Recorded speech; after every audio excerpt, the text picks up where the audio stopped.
I'm Dave Mays, and this is Collect Call with Suge Knight. What you're about to hear are conversations, raw and uncut, with the legendary founder of Death Row Records. He's currently serving a 28-year sentence in California State Prison. His honesty, vulnerability, and current state of mind will all be heard in this groundbreaking podcast series, featuring conversations with me and many other guests who have agreed to accept Suge's Collect Call. Suge will be putting periods to all question marks while answering everything hip-hop fans worldwide want to know. History will be made and documented in real time, each week on Collect Call with Suge Knight. Suge and I both want to hear from you, so if you have any questions or input, please be sure to contact us at Breakbeat Media, authentically hip-hop. Welcome to Collect Call with Suge Knight.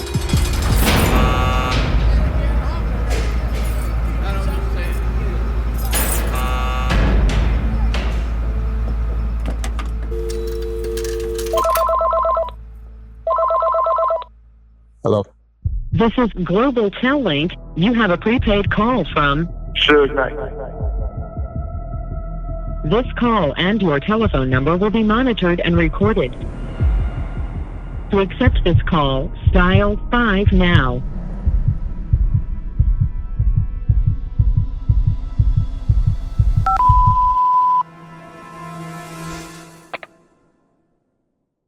First of all, shit, I see you taking my collect calls, huh? Man, it's good hearing you. You know, we go way back. We got a lot of history. Oh, man. But you know, man, I think it's nothing better than 50 years of hip-hop. And the culture is so important to all of us. Right. I mean, the people from back then to now, even the future. And it's like, we just have to really, really work hard to get somewhere back in the day. You know, we had to work hard for everything we got. Now things seem like a little simpler, a little easier. And you get a lot of people involved who wasn't involved in the industry. Right. And everybody every time you turn around, everybody want to spread some lies or some shit. Not that it bothers me, but at some point, we got to do better to get better overall. And what I mean by that, I know last time I talked to you, you was asking me about a few individuals and a few people who gone out their way to say stuff. And, you know, I want to get it out the way and not make it a thing that a constant conversation about it, because it's like it's people that say they're from my neighborhood that really weren't from my neighborhood. Like we got a dude named James, and he speak on with Reggie all the time, and he said he was a day one. Definitely wasn't day one. Definitely didn't go to school with us. And the reason why a lot of people didn't go to school, because back in those days it was way more Crips than it was Power Road. You can go and stand on your own, but you have to really be able to stand on your own. And, you know, for James to make all these allegations about he couldn't go to elementary school because the Crips was going to come to school and get him. He was a Crip, number one. Number two, Crips didn't come in my neighborhood and do that type of shit. Everybody stood their own, hung on their own. And, you know, I could see his bitterness because, you know, they lived in a garage with no running water on drugs. But the thing that gets me the most, people want to say something about Pac. Don't think Tupac was soft. Tupac was a punk. Tupac wasn't from the hood. I think Pac did more for my neighborhood than mostly a whole bunch of people in that neighborhood. All I do is rap and talk loud. My biggest crime is talking loud. For doing stuff with the kids, coming to see the kids, giving the kids money, handing out toys with the kids with me, going to the elementary schools, or just standing up. I mean, I hate to be in a situation where you got to bring up old shit. Come on, James, you know the truth. It was in my house. Well, you never been in my house, but outside, me and Buntry, which is my road dog, and you said we got into it before that never happened. Buntry wouldn't go against me for nobody. And I would never let nobody put their motherfucking hands on me. Yeah, that's my dog. He lives always, you know? And, you know, I remember when James was on one of the drunk benzes, and Pac put him on his pockets. And when Pac put him on his pockets, he was like, Buntry, look what he did. And Buntry was like, oh, man, we're going to start calling you Mob Jamie, you know? But I ain't going to get into the details of all that. because they ain't gonna get to going back and forth, because at the end of the day, it's not about a lie you said, it's what you accomplished in life. If you never accomplished nothing, you don't deserve to talk. And Reg, and you know, it's broadcasting some bullshit when they be talking that negative shit. And Reg, you know, I love your mother. She's a great lady. You sitting on there with James, and James talking about he got the 6'4". That 6'4" you talking about is the one I painted white with one of DMX's favorite dogs on the back with the red guts. And then they finished paying me all my money, but I sent that shit to motherfucking Leo and Russell, a weird ass, you know? So all that little extra shit, that's nothing. But that's enough of that. But the other thing is that I feel this too is Akon. Look here, boy. Let me explain this to you. Let's tell the truth. Now, were you there when it happened? I was there on all 4 approaches. So you're saying Suge approached you 3 other times? Oh yeah, me and Suge we was always going back and forth. Always. Over what? I wouldn't have brought it up, but since you're gonna bring it up and say what it was all about, let's tell the real truth. You know Suge. Yeah. Some producer trying to get the toll. And one of my homegirls, she was a hustler. She had a little sister, 13 years old. Her best friend was 12 years old. From what I heard, there was a producer that Suge was representing. It was a kid named Detail who I signed. Detail, exactly. Right. She in the car with her. You and Detail called her. She said, I got my little sister and her best friend with me. I said, well, let's stop by for a second.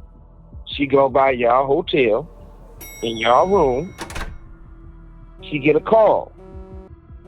The dudes at the hotel she met when she was coming to see you motherfuckers.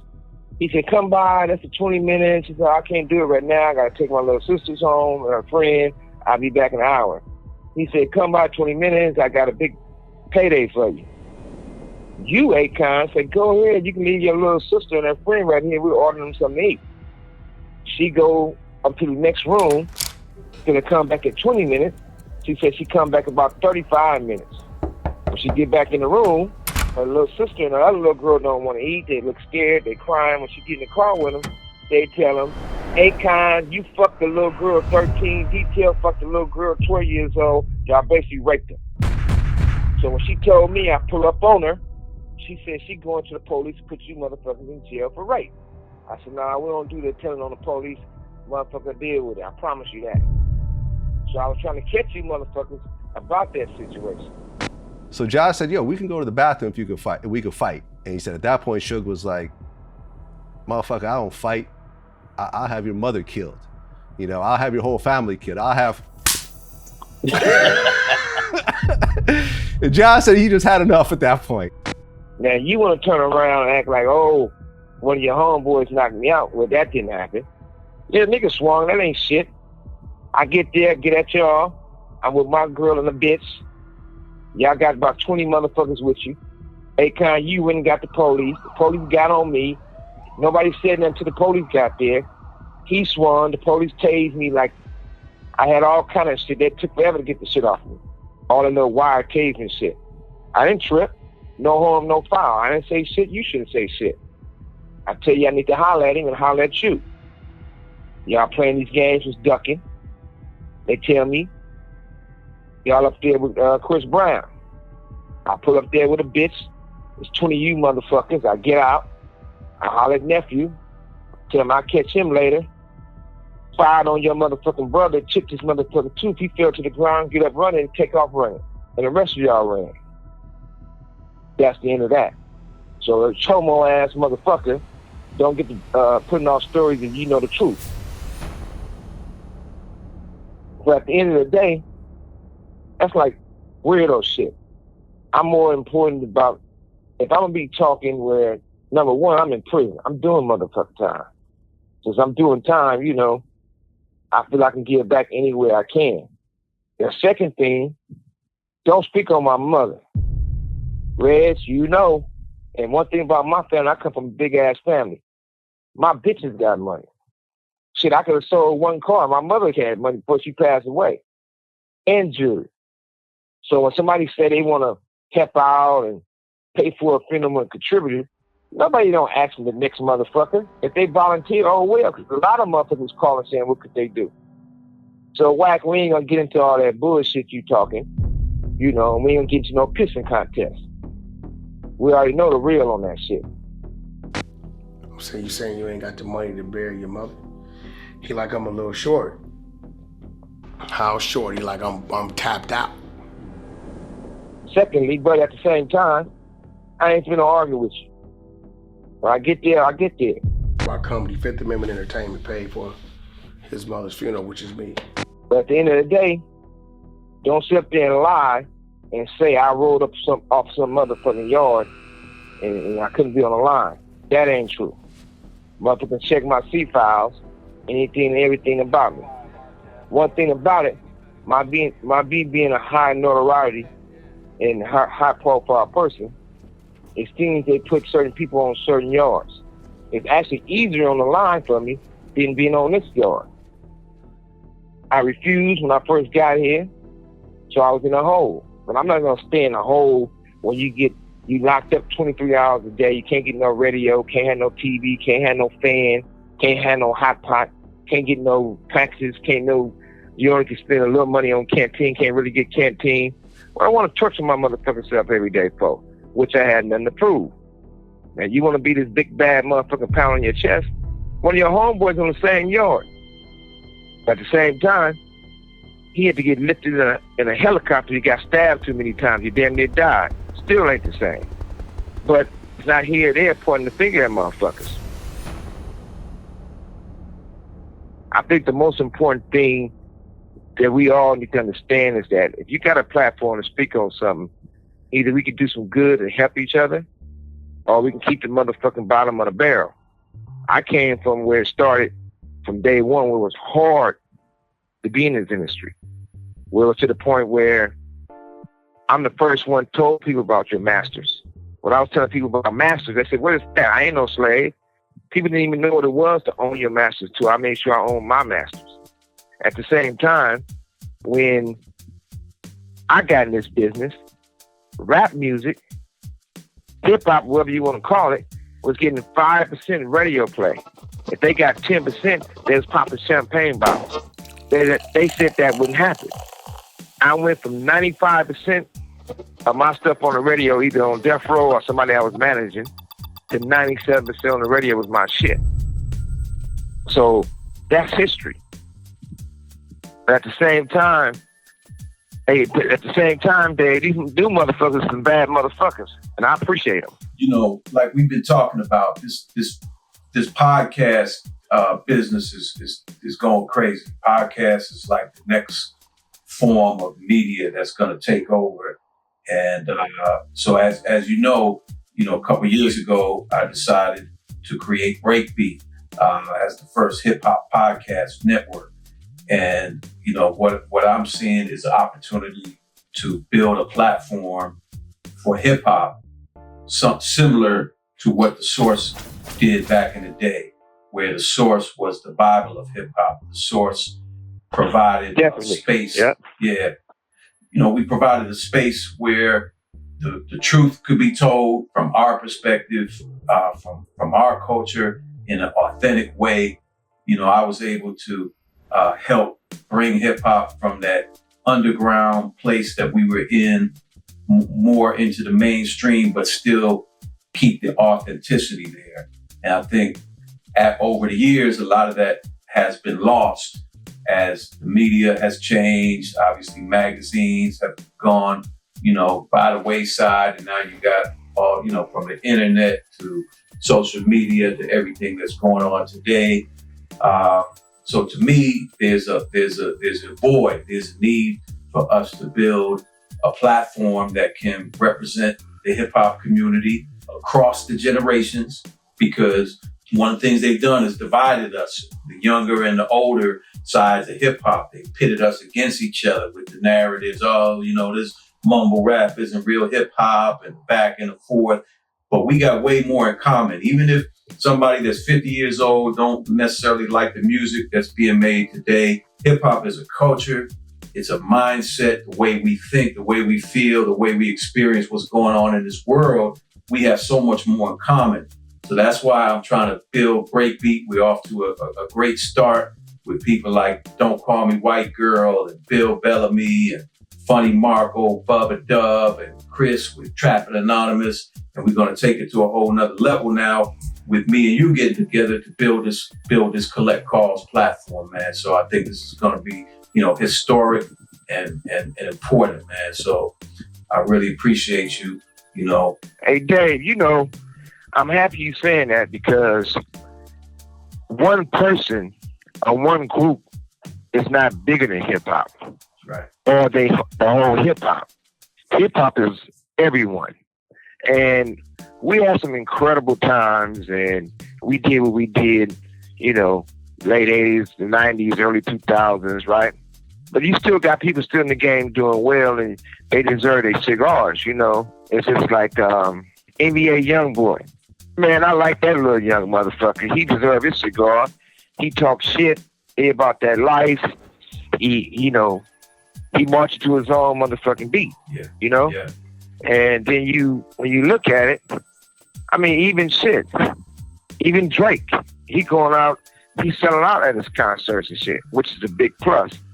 But I think the industry is controlled by the baddest bitches in the world. The females got that shit on lock. Mm-hmm.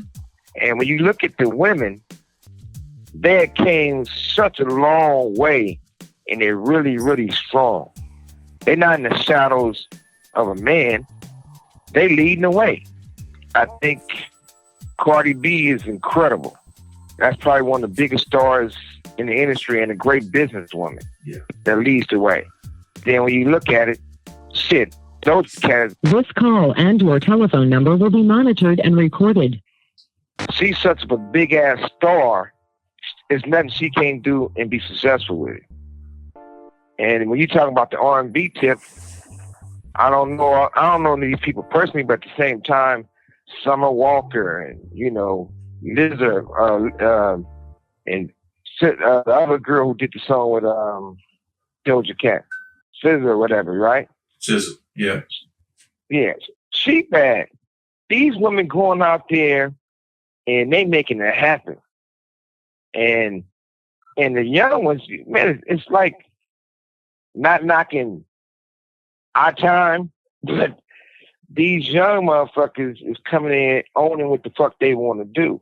Not only is they owning what the fuck they want to do, they looking like runway models, Shit, back in the day, you see some R&B singers, and there was women or R&B rappers, not knocking them, and don't shoot me, you know what I'm saying? Ball, strike a strike. But we had women in the business that sound cool, sounded good, rapped it good, but they was like the home girls, Now the women, they sound good, they look even better, and they ain't like the homegirls. Used to be a time where you had people who had couples in the industry, they would keep that on the low. You know what I mean? They didn't want nobody. They was fucking with a rapper or they were fucking with an R&B singer. Everything was like, on the hush hush. These new bitches so motherfucking pretty. The rappers and the singers and the people in the industry, they can't wait to get on social media and say, "Look who I got. Look who I'm dating." They be stalking their wives and they women and they baby mamas because that's how bad these bitches are. They just don't sound good. They look good. And I ain't on no weirdo shit. I'm content who I am with my age. I ain't trying to holler at them, nothing like that. I just give them they motherfucking they justice. They the one run the industry. With this new podcast we're going to launch here called Collect Call. I think it'd be a great platform to bring a lot of these people in to have conversations with you, because I think you have, a lot of knowledge and insight from all your experiences over the years that you could share. And we're gonna find out. We're gonna see who's gonna take that collect call when it comes ringing going forward. But hell yeah. Yeah, that's the way to do it, Dave. And that's what we supposed to do. Give back. And and at the same time, you still got a lot of good labels out there doing great shit. Stella's still doing great shit. You know what I mean? He's still out there doing his thing and his artists and stuff. And hey, PG home. Yes. Let's celebrate that. Big. You know what I mean? Shout out to PG. That's a great thing. You gotta get him on here. Yeah, that's real big. That'd be a great conversation. Man, that's bigger. That's nothing bigger than that. Let that man have his freedom. You know what I mean? And I just think it's a time where it used to be a time I felt that certain things I wouldn't have a conversation about or conversation with certain people because I think they did things so fucked up. But at this time in my life that, like I said before, one person is not hip hop and one person is not bigger than hip hop. Even myself. If I can do something to give back to hip hop to make it grow and be even better, that's a big plus. I just think that we got to be smart about this and enjoy each other's because we're all getting older. Tomorrow's not promised. And with that being said, let's not try to rewrite history. Let the truth be the truth. I'm not going to say this person wasn't a good rapper or this person wasn't a good businessman because we didn't hang out. If, give them their cigar. They deserve their shit. They deserve their shit. I just don't want nobody trying to rewrite history. Don't go and say, they told me extra one of these motherfuckers did an interview on YouTube. I'm going to start coming for those motherfuckers with that bullshit because don't say Michael Harris started Death Row. I had Death Row in the name before I met Dave Kenner. Harris, identifying himself as original organizer and owner, says his fortune launched Death Row Records. David Kenner wasn't even just to that motherfucker. But at the same time, I'm not going to lie about the shit. When I started Death Row, I wanted to be Death Row. Like the Death Row prison. With the man in the chair. I was talking to a dude named Unknown. Unknown and Skip had MC8. They was his producers. I wanted to get this group called out of Texas, bad as a motherfucker, 3-2 and Big Mike. Rest in peace, 3-2. So I tell Unknown about Death Row. He said, man, I got Death Row too. So when I went to, Dick Griffey laced me and helped me a lot. Those Roberts was his attorney, he was a bad motherfucker. So I said, hey man, I'm doing this Death Row thing. This dude said he got Death Row, but his spelled like Death Jam, but it's Death Row. But mine is spelled like the Death Row, like the real Death Row St. Quentin. They said, yeah, but they similar, so you got to get his out the way and only keep yours. So I gave Unknown $10,000 to buy his corporation of Death Row. Once I bought it, put it in my name, I got rid of it, and that's used Death Row. My little homie loved me more than misses me every day. Hen Dog is the one drew the man in the chair, Death Row. Rest in peace. So all this other little shit, Mike getting up there saying, oh, he had to name Death Row, that's a motherfucking lie. Snoop, you know the truth, don't be playing these games. That's all I'm going to say. Secondly, they investigated me for money laundering, racketeering, everything you can think of. Went all through my accounts ever. Nobody never gave me no bread, but at the same time, Mike, you get on these things with extra, whatever they fuck is, they're going to get sued for slander in a minute, start coming from their asses aggressively, and say that you gave me some real estate money, you sold, gave me a check. Produce the check. And if you know it ain't no check, I know it ain't no check. I'm talking about Michael Harris did the interview, said he gave me a check. Produce the check. And if you can't produce the checks, set that bitch ass shit up. You know what I mean? Because at the end of the day, there's no way to lose my company. They committed fraud against me. And the people who committed fraud, they still didn't do nothing to settle. And on top of that, I gave them money to settle it. Y'all still ain't gave my money back. So if I want to be petty and sue, I can. But more importantly, one thing you can't do is commit fraud. If you commit fraud against Pepsi-Cola, motherfucking Warner Brothers or Sony, they'll pay your ass back and have to give you your shit. That because I'm a black man from Compton that started my shit, you won't overlook it, but I got real lawyers now. So I will get my shit back, 1,000%. Let's not start going and saying somebody have it. We all know nobody bought it, nobody have it. But that's neither here and there. Lay off the gas. Because if we're going to start, once I put the facts out there, it's going to look bad. And that's like this.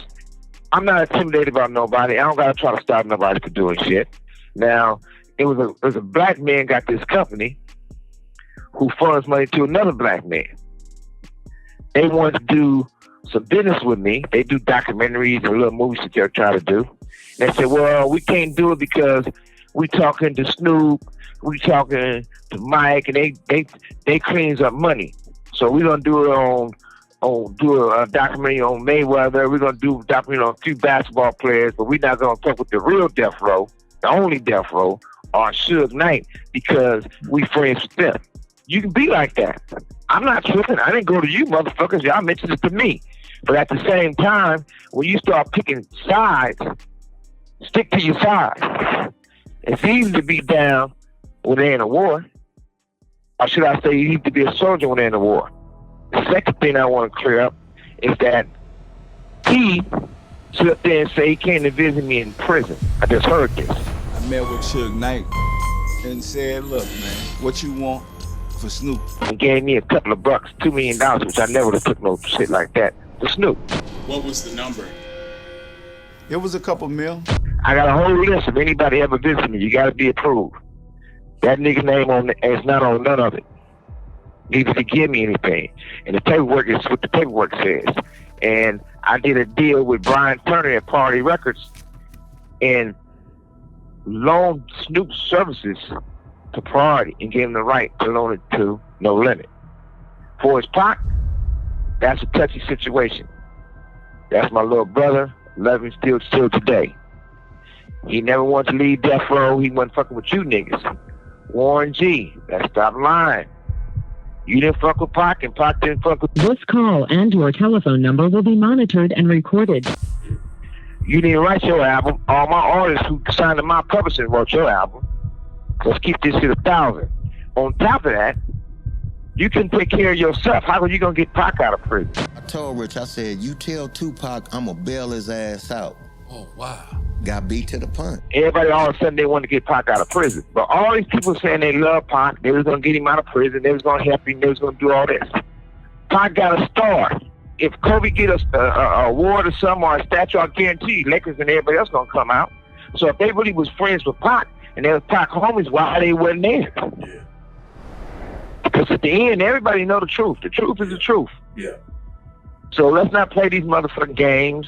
These people ain't never met. I mean, you know, come on. But like I said, we're not going to get into all the details of the bullshit. That can go on forever. I think it'd be good to be able to grow and help each other in this industry.